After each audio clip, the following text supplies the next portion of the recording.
Mang Tony, pwede ko po bang kasuhan yung tropa kung walang ambag sa inuman pero malakas mamulutan? Patay gutom yard. According to the Walwal Code of the Philippines, anyone who consumes more than 50% of the pollutant below the table while contributing 0% of the cost is a heavy crime under the Tricycle 8080 and shall be imprisoned for not less than 3 years and will also be fined by more than 200,000 pesos.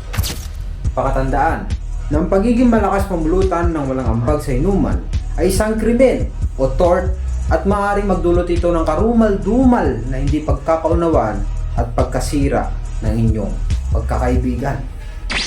Kaya, bago umaksyon, huwag mo nang pag-isipan. Hanggang sa huli, ito po si Mang Darnie handa magbigay ng free legal advice para sa inyong mga katanungan.